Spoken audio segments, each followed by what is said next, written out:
প্রসঙ্গ হচ্ছে যে নারী সংস্কার বিষয়ক যে কমিশন গঠন করা হলো, এটা এখনো প্রস্তাবনা। এটা সরকার গ্রহণ করবে না করবে পরের বিষয়। তবে আমাদের জিজ্ঞাসা হচ্ছে, এই সংস্কার কমিশন যে গঠন করা হলো, তারা বলছেন যে তাদের প্রতিনিধিত্ব সর্বশ্রেণীর প্রতিনিধিত্ব ছিল।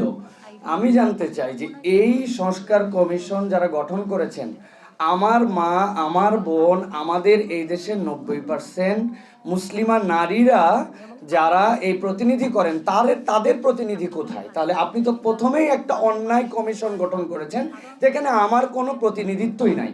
তাহলে এই কমিশন আমাদের কাছে গ্রহণযোগ্য হয় কেমন করে? এটা 1 নম্বর পয়েন্ট। 2 নম্বর পয়েন্ট হচ্ছে যে আমরা নারীদের ক্ষেত্রে অনেক কথা বলছি, সমান অধিকার অনেক কথা বলছি, কিন্তু ইসলামের বেসিক পয়েন্ট এই যারা কমিশনের সাথে সংশ্লিষ্ট তারা বুঝেছেন কিনা আমাদের কাছে এটা খুবই চিন্তার বিষয়। কারণ ইসলাম বলেছে নারীর ন্যায্যতার কথা। ন্যায্যতা যখন আসবে তখন পুরুষের থেকে অনেক ক্ষেত্রে তার মর্যাদা, পুরুষের থেকে তার অনেক ক্ষেত্রে অনেক কিছু অনেক তিনি বেশি পাবেন। কিন্তু সমান করতে গেলে তো বিরাট ঝামেলা ভাই। আমার স্ত্রী লেবার ওয়ার্ডে থাকে সরকারি হাসপাতালে তার প্রসূতির সময়, তাহলে একজন পুরুষ যদি বলে যে আমার ডায়রিয়া হয়েছে, আমি মহিলার পাশাপাশি চাই, এর মধ্যে কোনো বের দিয়ে রাখা যাবে না, আমরা এক ফ্ল্যাট করে দিতে হবে, আমি তো এটা মেনে নিতে পারবো না। এখন যারা এই কমিশনের সংস্কারের নাম দিয়েছেন তারা মেনে নিতে পারবেন কিনা এটা আমাদের জিজ্ঞাসার বিষয়, যেহেতু তারা সমান সমান অনেকবার শুধু এই শব্দটি ব্যবহার করছেন।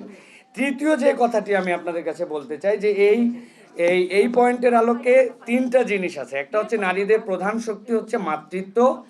এই মাতৃত্বের বিষয়ে এখন সময় সংক্ষেপ, রবীন্দ্রনাথ ঠাকুর পর্যন্ত এই মাতৃত্বকেই নারীর মূল কথা বলেছেন।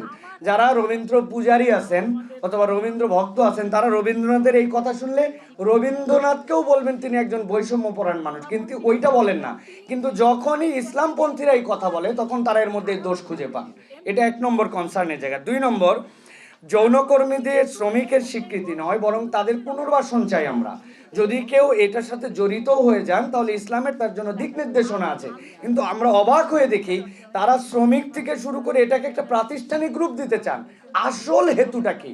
আসল হেতু হচ্ছে এনজিওদের বিদেশ থেকে টাকা আনানোর জন্য যতগুলা পলিসি লাগবে তার সবচেয়ে সোনার হরিণটার নাম হচ্ছে এই পেশার স্বীকৃতি দিলে তারা এনজিও হিসাবে স্বাস্থ্য খাতে নানানভাবে টাকা এনে মোটামুটি তারা ব্যবহার করতে পারেন। সুতরাং এটা তাদের স্বার্থে তারা এটা বাস্তবায়ন করতেছেন, এটা বৃহত্তর মুসলমান বা বাংলাদেশের নৈতিক স্বার্থের সাথে কোনো সম্পর্ক নেই এটা। 3 নম্বর লাস্ট পয়েন্ট যেটা বলবো, কর্মস্থলে নারীদের কাজ করার যে পরিবেশ তৈরির কথা বলা হয়েছে, আমরাও এটার সাথে একমত, কিন্তু আমরা নারীদেরকে এমন কোনো কাজের মধ্যে দিতে চাই না যেই কাজটা তার শরীর, তার মন, তার পরিবেশ, তার বাস্তবতার সাথে সামঞ্জস্যশীল নয়। ইসলাম এটাকে সবচেয়ে বড় হাইলাইট করছে। আমি লাস্ট একটা কথা বলে শেষ করব, আমরা অনেক সময় এই পয়েন্টটা আমরা হারাই যাই। দেখেন, আমরা জানি যে ইসলাম আসার আগে রাসূলুল্লাহ সাল্লাল্লাহু আলাইহি ওয়াসাল্লামের সময় নারীদের কি পরিমাণ অসম্মান ছিল। খুব ইন্টারেস্টিং পয়েন্ট এবং এটা মাথার মধ্যে গেঁথে নেওয়ার মতো পয়েন্ট। সেটা হচ্ছে যারা ইসলামকে বিলিভ করে না, ইসলাম ধর্মের আলোকে আমরা বিশ্বাস করি পরকালে তাদের মুক্তির পথ নাই, কিন্তু যেই মানুষের মুক্তির পথ নাই তথা ইসলাম গ্রহণ করে নাই, আল্লাহ বলছেন ওই মানুষগুলোকেও তাদের শাস্তির জায়গায় নিক্ষেপের আগে একবার শেষ দাঁড় করানো হবে, তারপরে জিজ্ঞাসা করা হবে ও ইদাল মাউউদাতু সুইলাত বিআইয়ি যামবিন কুতিলাত, তোমরা এই যে শিশু ছোট নারীদেরকে হত্যা করেছিলে, তোমরা তোমাদের হেলে যাওয়ার আগে আরো একবার তোমরা এটার উত্তর দিয়ে যাও। তো ইসলাম এই পর্যন্ত নারীদের যে সৌন্দর্য বিকাশ এবং তার যে মর্যাদা দিয়েছে, কিয়ামত পর্যন্ত কারো দ্বারা এটা দেওয়া সম্ভব নয়। আমাদের জিজ্ঞাসা, আপনারা কি এটা বুঝে এই কমিশনের প্রস্তাব দিয়েছেন না না বুঝে? শেষ করব যেই কথা বলে, আমার বোন, আমার স্ত্রী, আমার মায়েরা তারা শরিয়া পছন্দ করে, আপনারা বলছেন ঐচ্ছিকভাবে বিভিন্ন ধরনের বিধিবিধান গ্রহণ করার সুযোগ থাকবে।